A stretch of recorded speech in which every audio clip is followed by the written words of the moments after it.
Baik, Assalamualaikum warahmatullahi wabarakatuh. Perkenalkan, saya Aing Nusran Mazidan dari kelompok 2. Adapun anggota kelompok kami adalah Suci Saitun Nur Kamal dengan NIM H0712310119, Reski Robianto Akbari dengan NIM H07123160, Pangeran Rifar Jafar dengan NIM H0712310056, Muhammad Faiz Ehsan dengan NIM H0712310081, saya sendiri AM Nusran Mazidan dengan NIM H0712310064, dan Renaldi Arung Lakbi dengan NIM H0712310057. Baik, langsung kita ke materi pertama.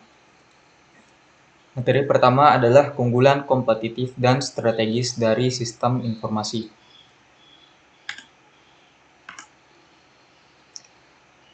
Jadi, keunggulan kompetitif adalah kemampuan suatu organisasi untuk bertahan lebih lama dan tampil lebih baik dibandingkan pesaingnya. Dalam konteks modern, sistem informasi memainkan peran penting dalam menciptakan dan mempertahankan keunggulan kompetitif tersebut. Jadi, kali ini kita akan membahas tentang keunggulan kompetitif dan strategis dari sistem informasi. Pentingnya sistem informasi bagi organisasi dan masyarakat, serta manajemen sumber daya informasi. Yang pertama adalah keunggulan kompetitif dan sistem informasi strategis. Jadi, keunggulan kompetitif dapat dicapai melalui berbagai strategi. Salah satunya dengan memanfaatkan sistem informasi yang tepat.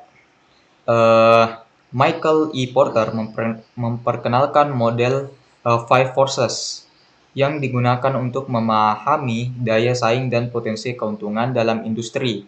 5 kekuatan tersebut meliputi ancaman pendatang baru, kekuatan pemasok, kekuatan pembeli, ancaman produk pengganti, dan persaingan antar perusahaan dalam industri yang sama. Dengan memahami kelima kekuatan ini, perusahaan dapat merumuskan strategi untuk mengatasi tantangan dan memanfaatkan peluang yang ada. Sistem informasi strategis atau SIS adalah sistem yang mendukung atau membentuk strategi bersaing unit bisnis. SIS ini mampu mengubah cara bisnis dilakukan, memberikan keuntungan strategis, dan membantu perusahaan mencapai keunggulan kompetitif. Faktor utama dari SIS meliputi yang pertama yaitu Decision Support System atau DSS. Nah, Decision Support System ini membantu dalam pengambilan keputusan strategis dengan menyelaraskan SI atau IT, sistem informasi, dengan strategi bisnis organisasi.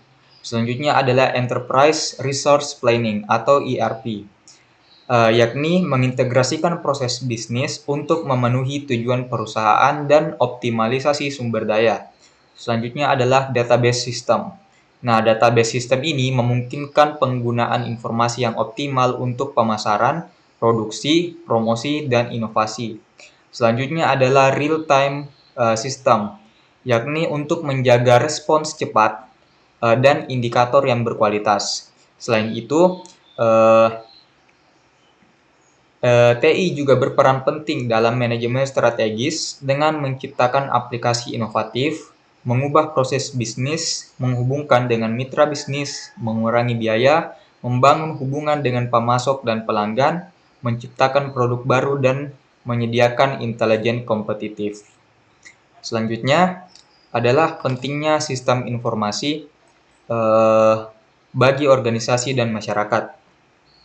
Nah, sistem informasi memainkan peran yang sangat vital dalam organisasi dan masyarakat. Bagi organisasi, sistem informasi membantu dalam berbagai aspek, seperti yang pertama adalah efisiensi operasional. Nah, dengan menggunakan sistem informasi, perusahaan dapat meningkatkan efisiensi operasional melalui otomatisasi dan optimalisasi proses bisnis. Lalu ada pengambilan keputusan, di mana sistem informasi menyediakan data dan analisis yang mendukung pengambilan keputusan yang lebih baik dan lebih cepat bagi organisasi atau perusahaan. Selanjutnya adalah inovasi produk dan layanan. Nah, sistem informasi memungkinkan perusahaan untuk mengembangkan produk dan layanan baru yang lebih inovatif dan sesuai dengan kebutuhan pasar. Selanjutnya adalah keunggulan kompetitif. Jadi, sistem informasi dapat membantu perusahaan untuk mencapai keunggulan kompetitif dengan memberikan alat untuk menganalisis pesaing-pesaingnya, mengidentifikasi peluang pasar, dan mengoptimalkan sumber daya. Nah, bagi masyarakat, sistem informasi memberikan manfaat-manfaat yang luas, seperti akses informasi, di mana sistem informasi ini memberikan akses yang mudah dan cepat ke berbagai informasi yang dibutuhkan oleh masyarakat. Kita ambil contoh seperti YouTube, Twitter, dan media-media sosial lainnya yang membantu masyarakat untuk mengakses berbagai informasi. Selanjutnya adalah peningkatan kualitas hidup. Dengan adanya sistem informasi, masyarakat dapat menikmati layanan yang lebih baik dalam berbagai bidang, seperti kesehatan, pendidikan, dan pemerintahan. Jadi, sistem informasi ini sangat berperan penting untuk peningkatan kualitas hidup kita. Karena dengan kemudahan mengakses informasi, maka masyarakat atau individu-individu dapat lebih mudah dalam mengakses informasi. Selanjutnya adalah efisiensi dalam kehidupan sehari-hari. Sama seperti peningkatan kualitas hidup, sistem informasi juga membantu masyarakat dalam mengelola berbagai aktivitas sehari-hari dengan lebih efisien. Seperti kita ambil contoh e-commerce, di mana kita bisa berbelanja online dengan mudah. Kita bisa membeli barang-barang atau bahkan memesan jasa hanya dengan menggunakan smartphone kita yang berada di genggaman tangan kita. Selanjutnya, transaksi perbankan. Dengan adanya sistem informasi, maka kita tidak perlu eh, berjalan berkilo-kilo atau bahkan mengendarai kendaraan keluar rumah untuk bertransaksi atau untuk pergi ke ATM. Kita cukup menggunakan aplikasi yang tersedia di smartphone kita. Selanjutnya untuk berkomunikasi juga. Dengan adanya media sosial, maka berkomunikasi tidak memerlukan banyak effort atau memerlukan transportasi yang banyak. Selanjutnya, topik selanjutnya adalah manajemen sumber daya informasi. Jadi, manajemen sumber daya informasi adalah proses pengelolaan informasi sebagai aset berharga yang harus dioptimalkan penggunaannya. Jadi, terdapat beberapa langkah penting dalam manajemen sumber daya informasi, meliputi yang pertama adalah identifikasi dan klasifikasi informasi. Jadi dengan mengidentifikasi jenis informasi yang dimiliki, organisasi dapat mengklasifikasikannya berdasarkan kepentingan dan kegunaannya. Selanjutnya adalah pengelolaan akses, yang dimana dengan adanya sistem informasi, kita dapat mengatur siapa saja yang berhak mengakses informasi tertentu dan bagaimana akses tersebut dapat dilakukan dengan aman. Selanjutnya adalah keamanan informasi, di mana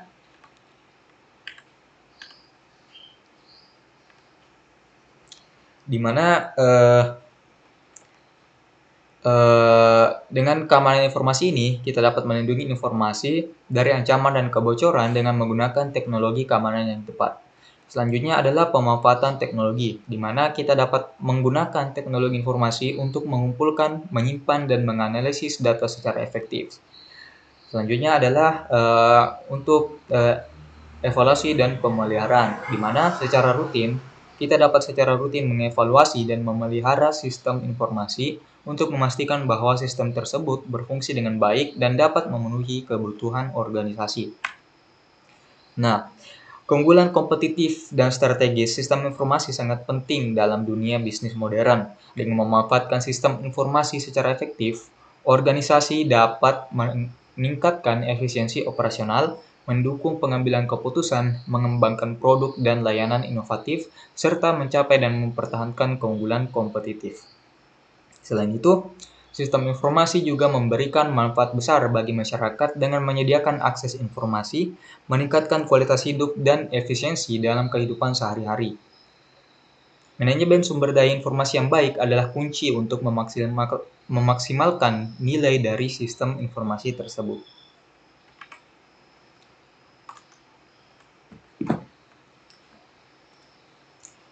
Baik, itu tadi materi pertama, yaitu keunggulan kompetitif dan strategi sistem informasi. Materi selanjutnya adalah perkembangan sistem operasi. Perkembangan sistem informasi.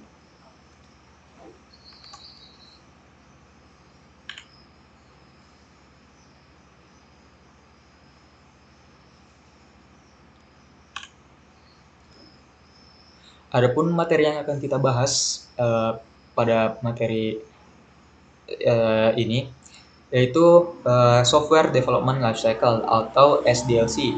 Lalu metodologi pengembangan aplikasi, bahasa pemrograman, programming tools, and user computing, dan implementation methodologies.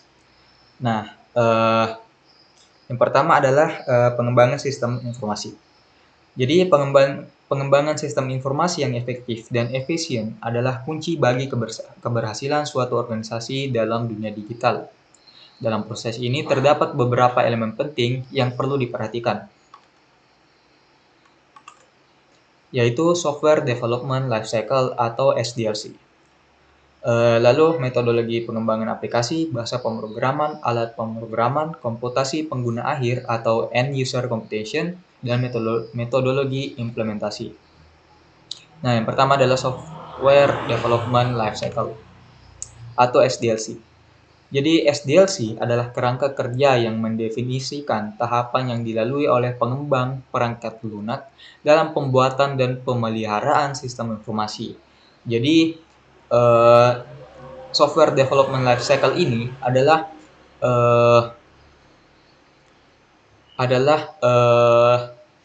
sebuah alur untuk pembuatan software. Jadi dalam membuat software kita memerlukan tahapan-tahapan atau langkah-langkah untuk membuat software tersebut. Nah, beberapa software development lifecycle atau SDLC yang populer yang digunakan oleh berbagai macam perusahaan-perusahaan pengembang, yaitu yang pertama adalah waterfall, selanjutnya adalah prototype, agile, dan fountain. Setiap metode-metode ini memiliki kelebihan dan kekurangan masing-masing. Oleh karena itu, setiap metode ini digunakan sesuai dengan kebutuhannya. Adapun penjelasannya, yang pertama adalah waterfall. Jadi, waterfall adalah metode yang menekankan tahapan yang berurutan dan sistematis, seperti pengumpulan dan analisis kebutuhan, lalu desain, lalu implementasi, lalu integrasi dan pengujian verifikasi, serta operasi dan pemeliharaan. Nah, kelebihan dari proses ini adalah prosesnya itu lebih teratur dan terstruktur. Namun kekurangannya adalah waktu pengerjaannya yang relatif lama dan biaya yang lebih tinggi. Hal ini terjadi karena dalam metode waterfall, semua tahapan harus dilakukan secara bertahap. Jadi dimulai dari analisis seperti pengumpulan dan analisis kebutuhan harus selesai terlebih dahulu. Lalu kita lakukan proses desain. Setelah proses desain selesai, kita harus lakukan lagi implementasi. Oleh karena itu, metode ini disebut dengan metode waterfall. Karena metode ini berjalan dari bagian paling awal ke bagian paling akhir, atau dari bagian paling atas ke bagian paling bawah. Dan tidak bisa dilangkahi langkahnya, sehingga hal ini membuat pengerjaannya relatif lebih lama, dan jika ada perubahan dari klien, maka proses ini harus diulang lagi dari awal. Namun kelebihannya adalah karena proses ini dijalankan secara berurutan, maka prosesnya lebih teratur dan terstruktur. Oleh karena itu proses ini sering diaplikasikan atau diterapkan pada pengembangan perangkat lunak yang berada di lebih dekat dengan hardware atau seperti dengan pengembangan hardware. Karena jika terjadi kesalahan di bagian awal, maka akan terjadi kesalahan beruntun di bagian akhir. Oleh karena itu, pengerjaannya dilakukan dengan metode waterfall. Selanjutnya adalah metode prototype. Nah, metode ini memungkinkan pengguna untuk mendapatkan gambaran awal tentang perangkat lunak yang akan dikembangkan. Jadi tahapan dalam metode prototype ini adalah analisa kebutuhan, pembuatan prototipe, evaluasi prototipe, pengkodean sistem, pengujian sistem, evaluasi sistem, dan penggunaan sistem. Nah, kelebihan dari metode ini adalah waktu pengembangan yang lebih cepat dan biaya yang lebih rendah. Nah, kekurangannya adalah proses analisis dan perancangan yang singkat, sehingga bisa saja eh, terjadi kesalahan dalam proses analisis dan perancangan tersebut.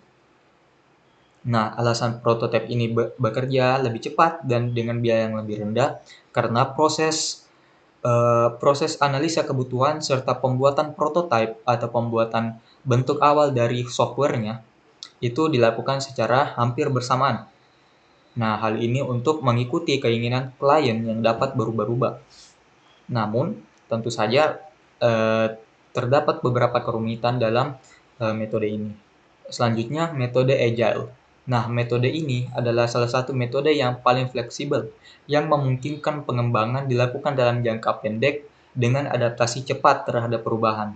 Nah, tujuannya adalah untuk menghasilkan produk berkualitas tinggi dengan iterasi atau perulangan yang lebih baik. Nah, kelebihannya adalah cepat dalam menangani perubahan dan proses pengembangannya yang lebih efisien. Sementara kekurangannya adalah kurang cocok untuk tim besar dan memerlukan komitmen tinggi dari anggota tim. Hal ini terjadi karena Agile dilakukan dengan proses iterasi. Jadi, setelah prototipe awal dibuat atau versi awal dibuat, maka software yang telah jadi tersebut akan kita perlihatkan kepada klien, dan setelah klien mengevaluasi dan ingin memberikan masukan tambahan, maka kita akan mengulangi proses dari awal kembali.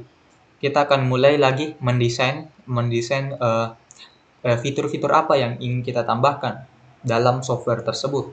Lalu kita buat, lalu setelah jadi, kita tunjukkan lagi kepada klien.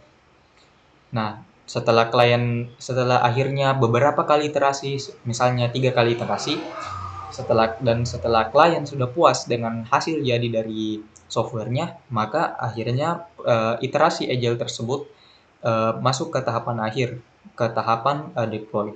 Jadi proses Agile ini berlangsung secara berulang-ulang atau mengalami pengulangan atau iterasi berdasarkan dengan feedback dari klien. Selanjutnya adalah metode Fontaine. Jadi metode ini merupakan metode perbaikan dari waterfall, di mana beberapa tahapan-tahapannya dapat dilewati atau didahulukan. Tetapi terdapat juga tahapan yang tidak bisa dilewati.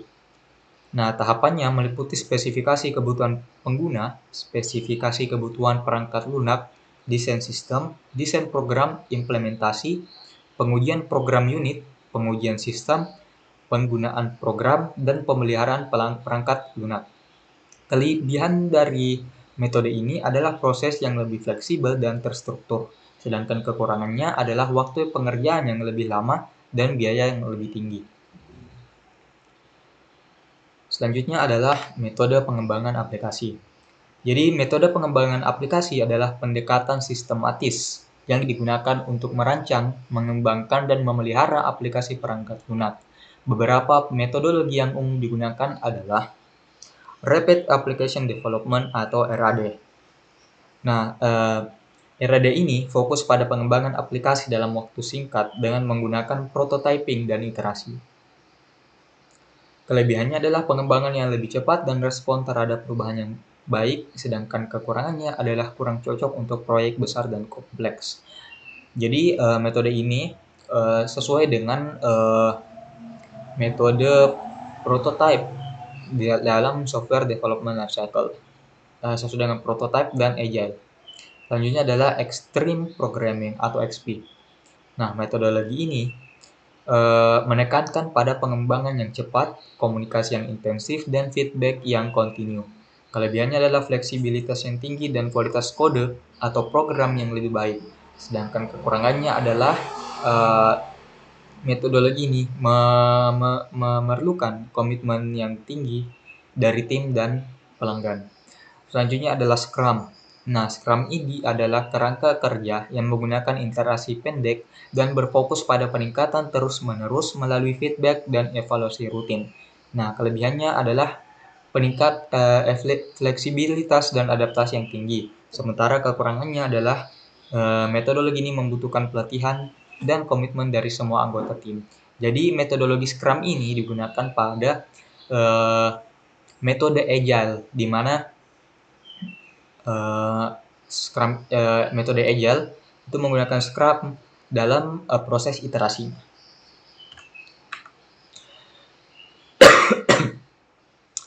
Selanjutnya, bagian selanjutnya adalah bahasa pemrograman. Bahasa pemrograman adalah alat utama yang digunakan oleh pengembang software untuk menulis kode program. Nah, ada banyak bahasa pemrograman yang digunakan dalam pengembangan software. Misalnya ada sesuai dengan penggunanya. Misalnya dalam pengembangan aplikasi mobile kita menggunakan Java. Terus dalam pengembangan aplikasi game kita bisa menggunakan Java juga, Python, atau menggunakan C Sharp dan C++. Jadi dari banyaknya bahasa pemrograman ini terdapat kelebihan dan kekurangan mereka masing-masing yang dapat digunakan untuk pengembangan software-software yang berbeda-beda. Namun ada beberapa bahasa pemrograman yang penggunaannya lebih banyak. Seperti contohnya ini Java, Python, dan JavaScript.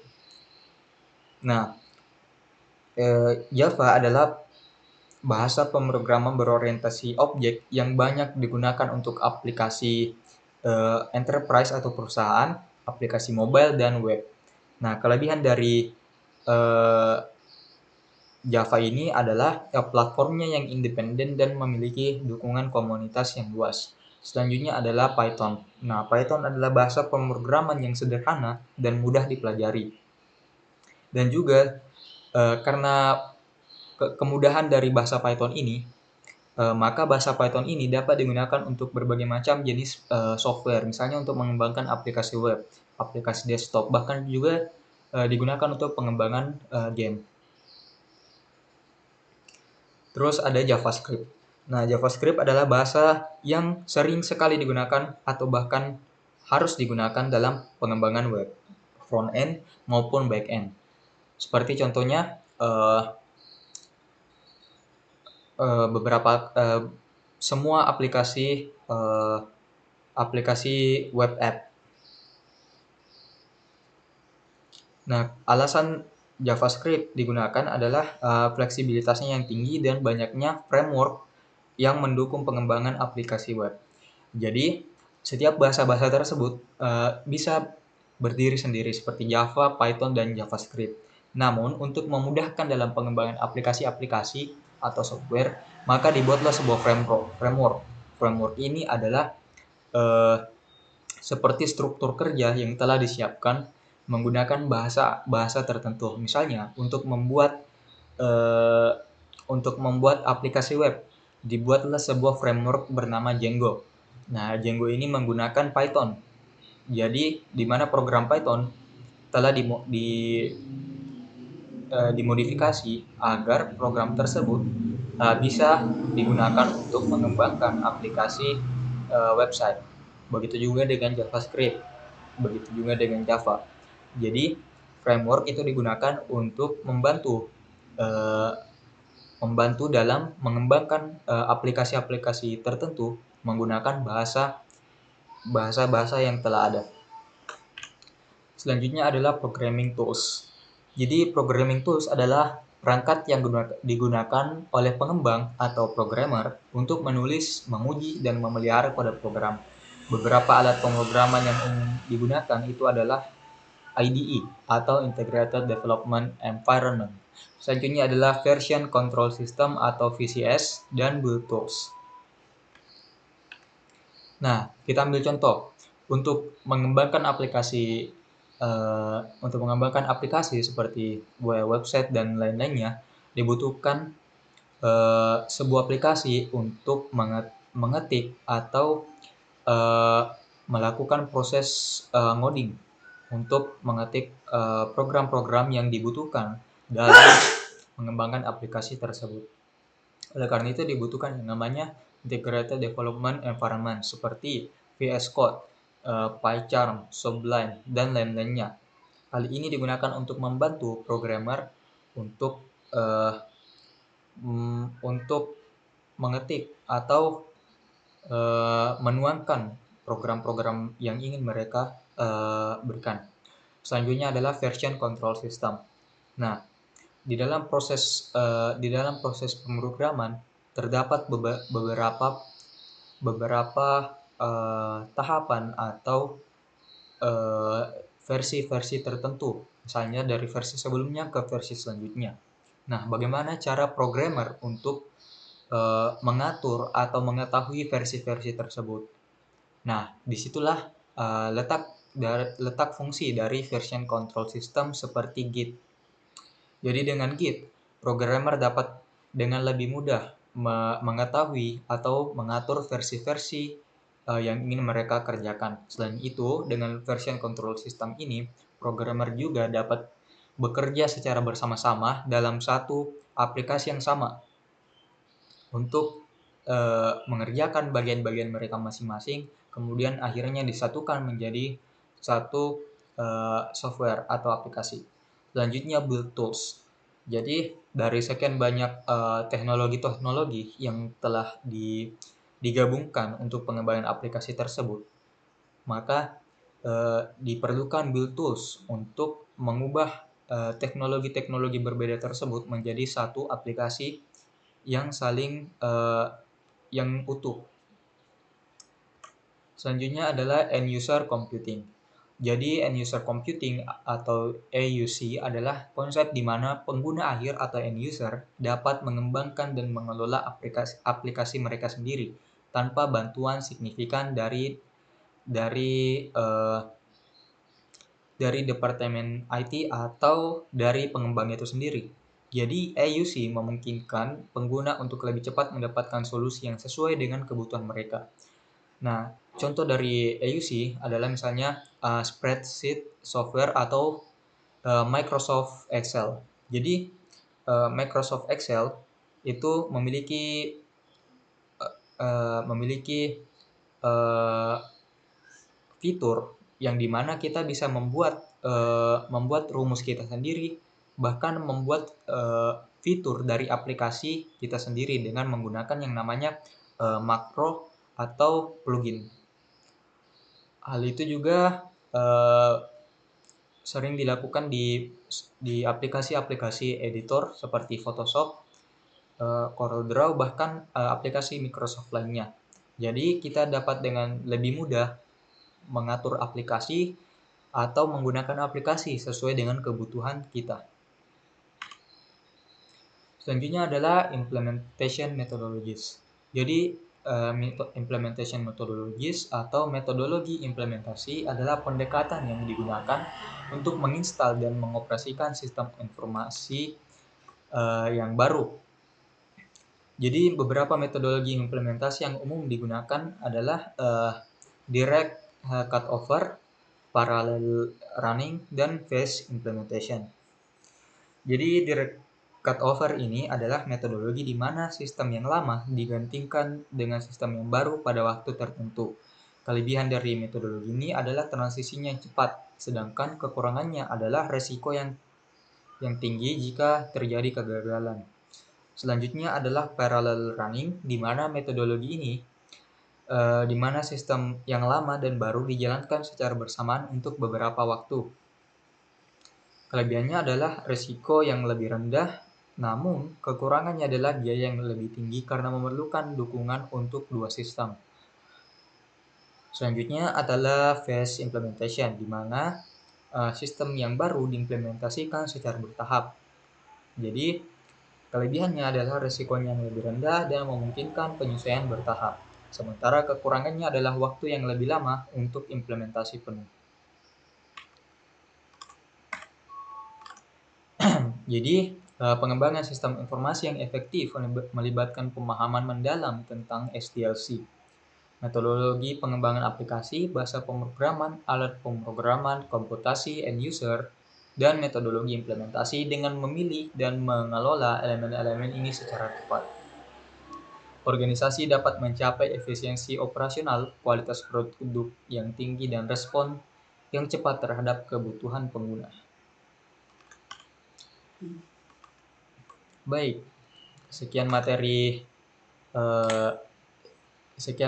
kedua dari kelompok kami.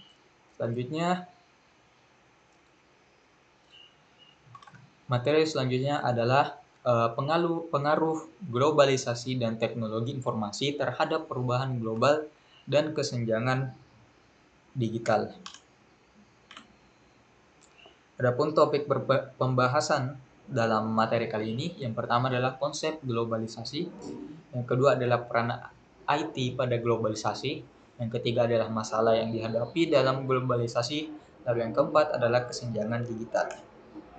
Jadi, globalisasi adalah proses di mana berbagai negara dan masyarakat di dunia menjadi semakin saling terhubung dan saling bergantung melalui peningkatan pertukaran barang, jasa, informasi, teknologi, dan budaya. Jadi, globalisasi ini didorong oleh faktor seperti liberalisasi perdagangan, kemajuan teknologi, investasi asing, pergerakan tenaga kerja, serta pergerakan tenaga kerja.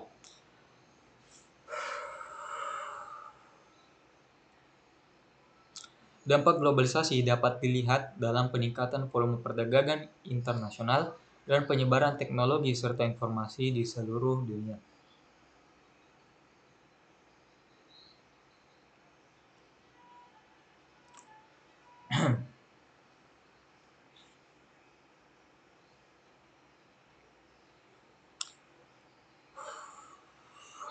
Jadi, yang pertama adalah peran IT dalam globalisasi. Nah, teknologi informasi atau IT memainkan peran yang sangat vital dalam proses globalisasi. Beberapa peran utama teknologi informasi atau IT dalam globalisasi meliputi yang pertama adalah komunikasi efisien, di mana IT memungkinkan komunikasi yang cepat dan efektif antara perusahaan dan pelanggan di berbagai belahan dunia melalui email, video conference, dan platform media sosial lainnya. Selanjutnya adalah pengelolaan data, di mana perusahaan dapat mengelola data dalam jumlah besar secara efisien dengan bantuan sistem informasi yang canggih, serta memungkinkan analisis pasar dan pengambilan keputusan yang lebih baik. Selanjutnya di bidang e-commerce, di mana IT memungkinkan perdagangan elektronik yang memfasilitasi transaksi bisnis tanpa batas geografis. Ini meningkatkan akses ke pasar global. Selanjutnya adalah kolaborasi global, di mana platform berbasis IT memungkinkan kolaborasi tim yang tersebar di berbagai negara mendukung inovasi dan pengembangan produk secara global. Selanjutnya, masalah yang dihadapi dalam proses globalisasi ini. Yang pertama adalah perbedaan budaya, di mana perbedaan dalam nilai, kebiasaan, dan perilaku konsumen di berbagai negara dapat mempengaruhi strategi pemasaran dan operasional dari perusahaan. Selanjutnya adalah regulasi dan kebijakan, di mana setiap negara memiliki regulasi dan kebijakan yang berbeda-beda terkait bisnis mereka yang dapat mempengaruhi operasi perusahaan global. Selanjutnya adalah fluktuasi ekonomi, di mana perubahan kondisi ekonomi di berbagai negara yang berbeda-beda dapat mempengaruhi stabilitas operasional dan profitabilitas dari perusahaan itu sendiri. Selanjutnya adalah persaingan global, di mana perusahaan harus bersaing dengan kompetitor di seluruh dunia hal ini memerlukan strategi inovatif dan adaptif untuk bertahan dan terus berkembang di globalisasi. Selanjutnya, bagaimana cara kita mendefinisikan kesenjangan digital dan menjelaskan 3 tahapan dari kesenjangan digital. Nah, kesenjangan digital adalah perbedaan antara individu, rumah tangga, bisnis, dan wilayah geografis dalam akses dan penggunaan teknologi informasi dan komunikasi atau TIK. Jadi, terdapat 3 tahapan dari kesenjangan digital atau 3 bagian dari kesenjangan digital. Di mana yang pertama adalah kesenjangan akses. Tahap pertama ini berkaitan dengan perbedaan dalam ketersediaan infrastruktur teknologi dan akses fisik ke perangkat digital seperti komputer dan internet. Selanjutnya adalah kesenjangan penggunaan, di mana tahapan ini mengacu pada perbedaan dalam kemampuan dan kemampuan individu untuk menggunakan teknologi yang tersedia. Hal ini mencakup keterampilan digital dan literasi teknologi. Selanjutnya adalah kesenjangan hasil, di mana tahapan ini mencakup perbedaan dalam manfaat yang diperoleh dari penggunaan teknologi. Individu dan kelompok yang lebih terampil dalam menggunakan teknologi cenderung memperoleh manfaat ekonomi dan sosial yang lebih besar.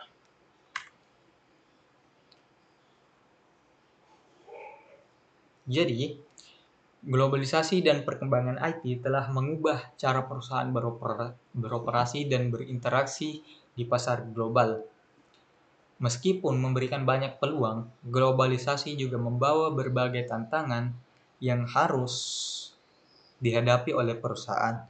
Selain itu, kesenjangan digital merupakan isu penting yang perlu diatasi untuk memastikan bahwa manfaat dari perkembangan teknologi dan globalisasi dapat dirasakan oleh semua lapisan masyarakat. Melalui pemahaman tentang konsep globalisasi, peran IT atau ilmu teknologi, tantangan perusahaan global dan tahapan kesenjangan digital menurut Nielsen yang telah disebutkan sebelumnya, diharapkan kita dapat lebih siap menghadapi dinamika dunia yang terus berubah. Baik, sekian materi ketiga dari kelompok 2. Selanjutnya, materi selanjutnya adalah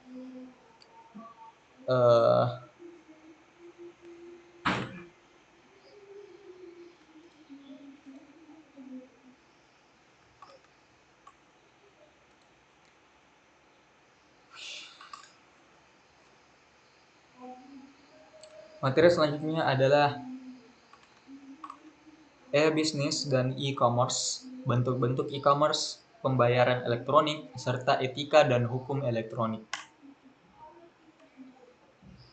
Jadi adapun topik pembahasan yang akan kita bahas pada materi kali ini adalah apa itu e-bisnis dan e-commerce. Selanjutnya apa itu bentuk-bentuk dari e-commerce. Selanjutnya apa itu pembayaran elektronik dan etika dan hukum elektronik.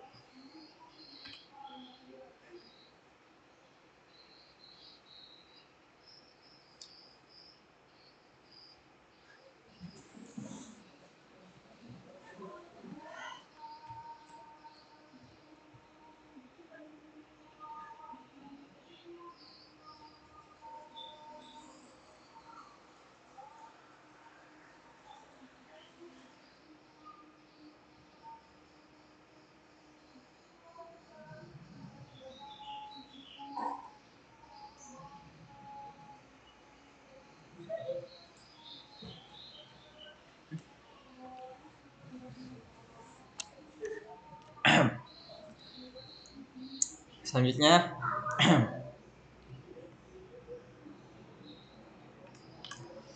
jadi kemajuan teknologi informasi telah membawa perubahan besar dalam cara kita berbisnis dan berinteraksi secara global. E-bisnis dan e-commerce merupakan dua konsep yang erat kaitannya dengan penggunaan teknologi untuk menjalankan bisnis dan melakukan transaksi secara online. Jadi e-bisnis mencakup semua aspek operasional bisnis yang dilakukan secara elektronik, sedangkan e-commerce lebih berfokus pada transaksi jual beli melalui internet. Jadi kedua konsep ini telah mengubah cara bisnis tradisional menjadi lebih dinamis dan terintegrasi secara global. Selain itu, berbagai bentuk e-commerce dan sistem pembayaran elektronik telah mempermudah dan mengamankan proses transaksi. Namun, perkembangan ini juga membawa tantangan dalam hal etika dan hukum yang perlu diperhatikan oleh para pelaku bisnis. Nah, di bagian pertama yaitu apa itu e-business dan e-commerce. Yang pertama adalah e-business. E-business atau dalam bahasa Indonesianya adalah bisnis elektronik mencakup seluruh kegiatan bisnis yang memanfaatkan teknologi informasi dan komunikasi. Hal ini mencakup berbagai transaksi dan proses bisnis, mulai dari produksi, pemasaran, penjualan, hingga layanan pelanggan yang dilakukan secara elektronik. E-bisnis tidak hanya terbatas pada transaksi jual-beli, tetapi juga meliputi kolaborasi antar perusahaan, manajemen rantai pasokan, dan pengelolaan data internal dari perusahaan itu. Selanjutnya adalah e-commerce.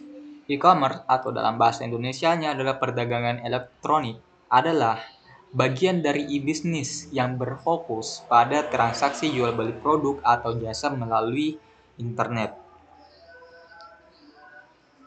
E-commerce meliputi berbagai aktivitas seperti penjualan online, pembayaran elektronik, dan pengelolaan inventaris secara online.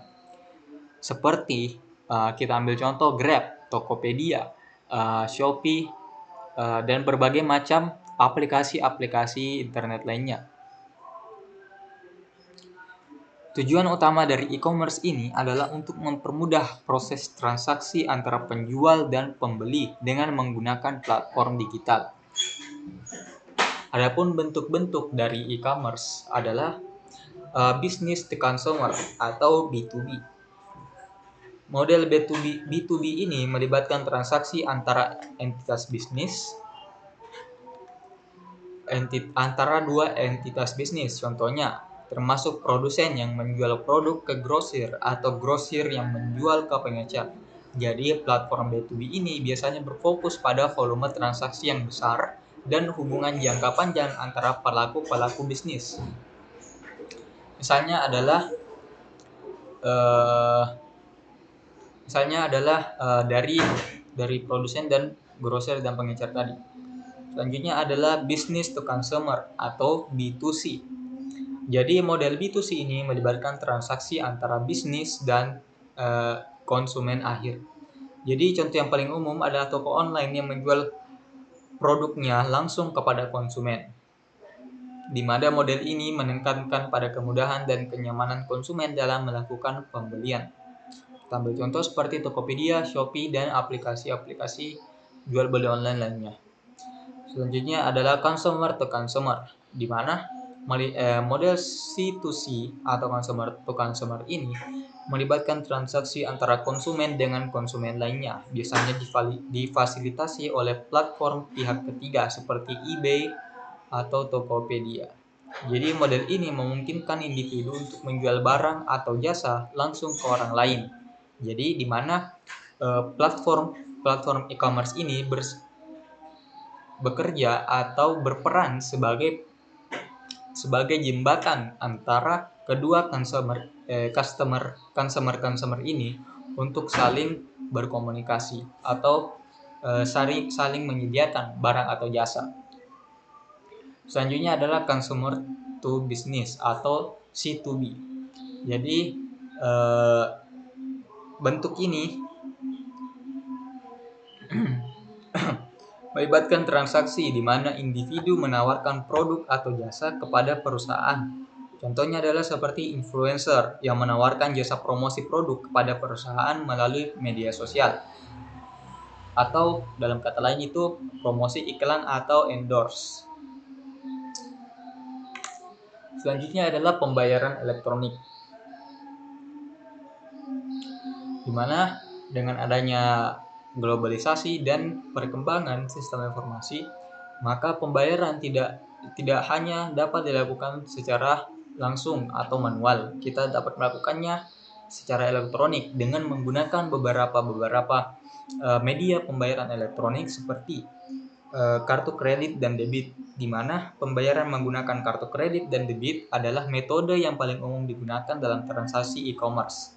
Jadi faktor utama yang mendukung penggunaan metode ini adalah keamanan dan kenyamanan, di mana kartu debit dan kredit telah disediakan oleh pihak bank yang pastinya sudah sudah mengikuti proses hukum yang telah ditetapkan.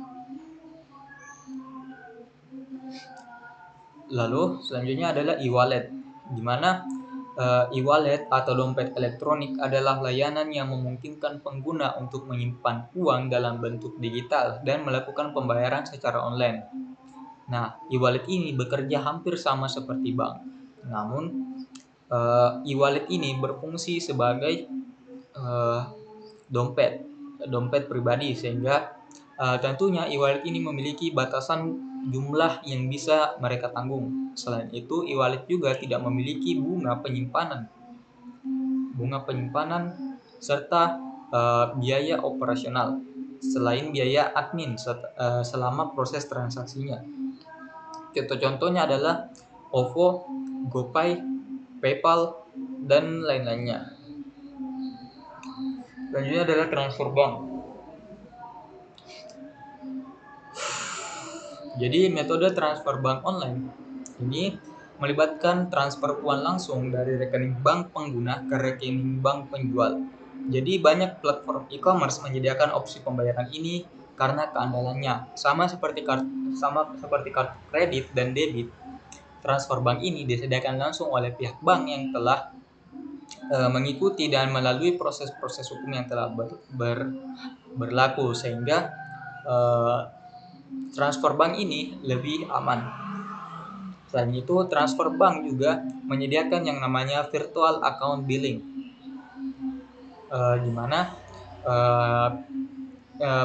di mana pihak bank menyediakan sebuah akun virtual untuk menyimpan uang yang kita kirimkan sebelum akhirnya layanan barang atau jasa tersebut telah diterima oleh kita sebelum akhirnya uang yang kita kirimkan dan tersimpan dalam virtual account tersebut dikirimkan ke penjual atau penyedia jasa. Selanjutnya adalah cryptocurrency.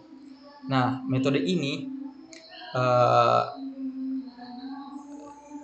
ini belum umum atau luas penggunaannya. Nah, metode ini bekerja dengan menggunakan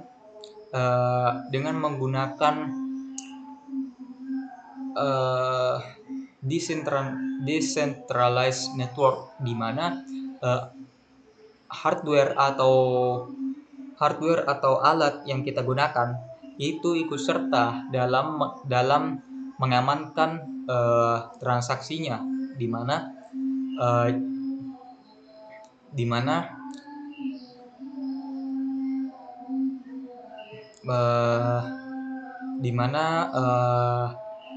hardware kita atau komputer kita atau gadget kita itu menyatu dengan gadget orang lain untuk melakukan proses komputasi atau melakukan proses dari cryptocurrency ini. Nah, salah satunya adalah Bitcoin yang telah menjadi metode pembayaran alternatif dalam e-commerce.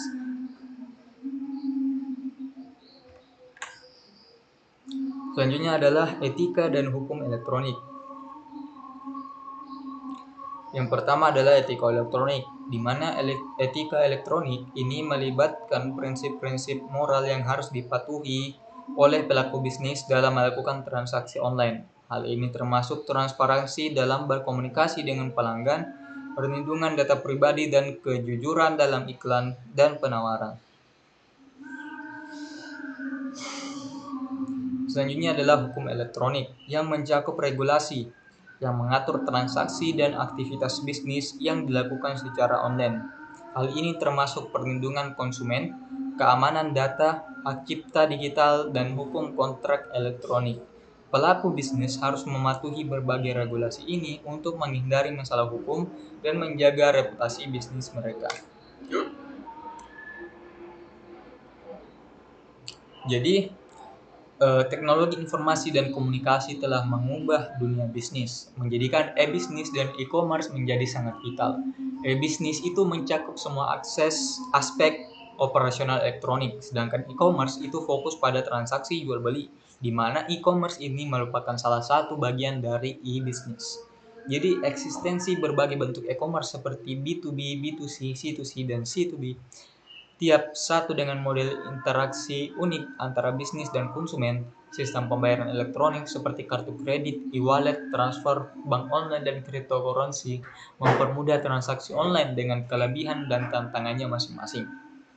Etika dan hukum bisnis elektronik memberikan kepaduan antara keamanan dan kenyamanan bagi produsen dan konsumen dalam lingkup pembelian, penjualan, dan pembayaran atau transaksional dan security. Baik, sekian materi keempat dari kelompok 2.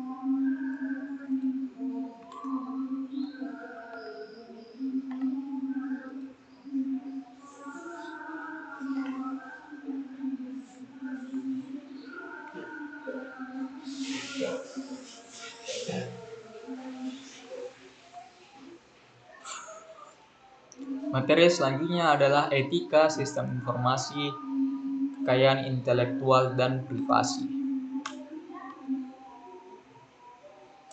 Adapun topik yang akan kita bahas pada materi kali ini adalah etika sistem informasi, kode etik, kekayaan intelektual, tantangan teknologi informasi terhadap privasi individu.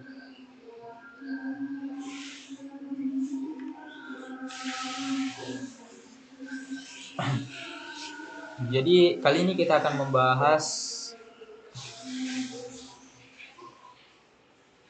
baik.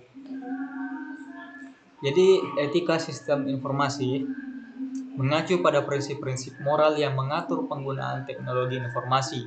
Sementara kode etik berfungsi sebagai panduan perilaku profesional.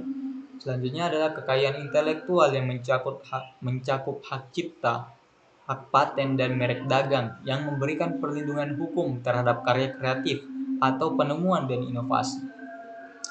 Selain itu, kita juga akan mengeksplorasi tantangan signifikan yang dihadapi privasi individu di era digital, termasuk pengumpulan data massal, analisis data, keamanan data, dan pengawasan elektronik. Jadi, perkembangan teknologi informasi telah membawa tantangan baru dalam hal etika dan hak kekayaan intelektual dalam sistem informasi. Etika dalam sistem informasi melibatkan prinsip moral penggunaan teknologi, memastikan data dikelola dengan tanggung jawab, hak intelektual seperti hak cipta, hak paten, dan Undang-Undang Digital Millennium Copyright Act atau DMCA melindungi karya dan inovasi dari pencurian dan penggunaan tanpa izin. Hak cipta juga melindungi karya penulis, sedangkan paten memberikan hak eksklusif atas penemuan teknologi baru atau inovasi baru. DMCA melindungi hak cipta di era digital dengan menangani masalah seperti pembajakan online dan lain-lainnya.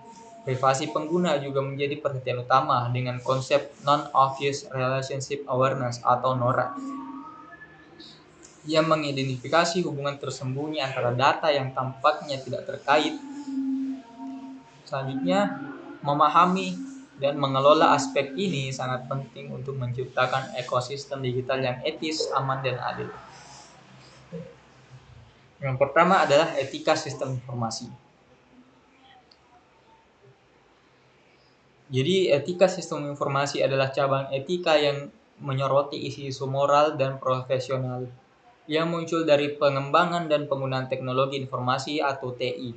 Ini mencakup prinsip-prinsip yang mengatur perilaku individu dan organisasi terkait dengan privasi, keadilan, akurasi, dan hak akses dalam konteks teknologi informasi. Etika sistem informasi bertujuan untuk memastikan bahwa teknologi digunakan secara bertanggung jawab, adil, dan menghormati hak-hak semua pihak yang terlibat. Selanjutnya adalah kode etik. Jadi kode etik adalah seperangkat prinsip dan aturan yang dirancang untuk membimbing perilaku profesional dalam suatu bidang. Kode ini berfungsi sebagai panduan bagi individu dan organisasi untuk bertindak dengan integritas dan tanggung jawab. Jadi kode etik ini adalah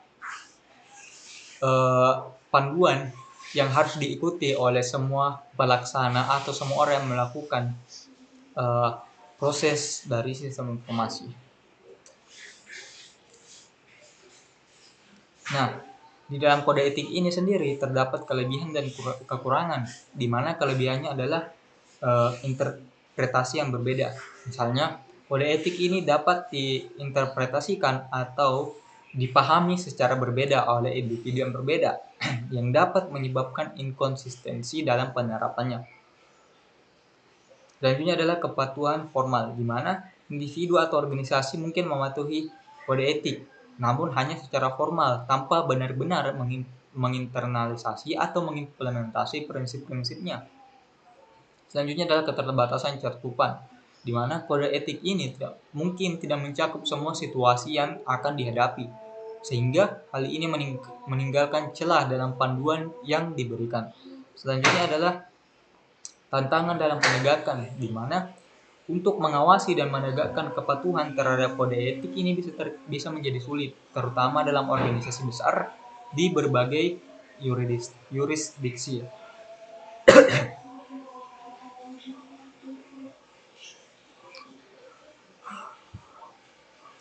Selanjutnya adalah kekayaan intelektual.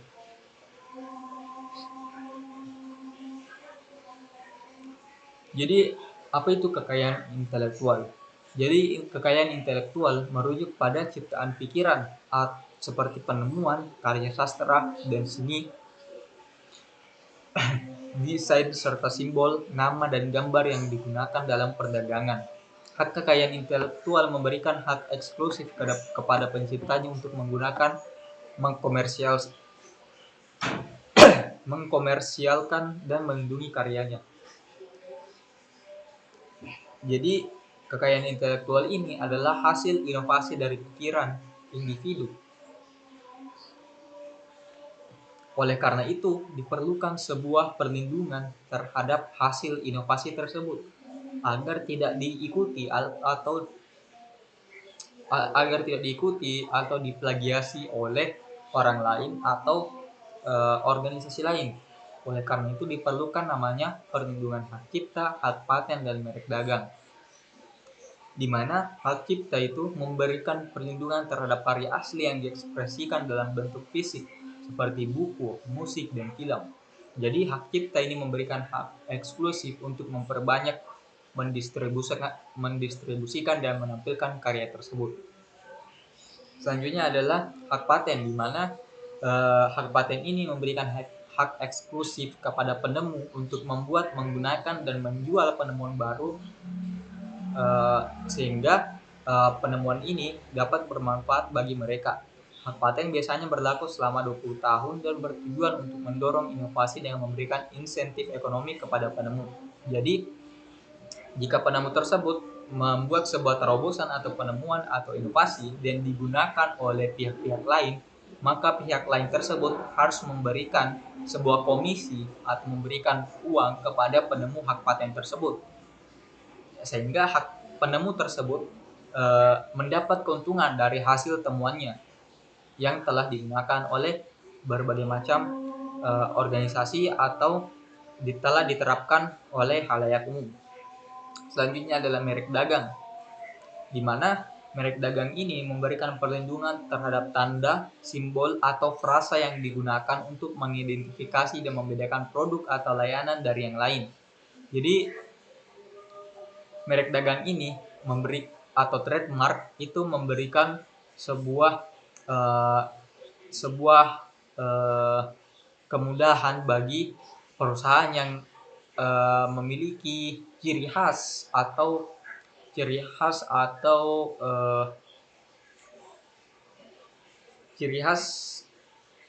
kelebihan dari perusahaan mereka. Contohnya seperti nama mereka, logo mereka, ataupun frasa yang mereka gunakan, sehingga hal-hal tersebut tidak diikuti oleh perusahaan-perusahaan lain. Jadi merek dagang ini membantu perusahaan dalam membangun dan mempertahankan merek mereka dan reputasi mereka di pasar. Jadi merek dagang ini memungkinkan sebuah perusahaan untuk memiliki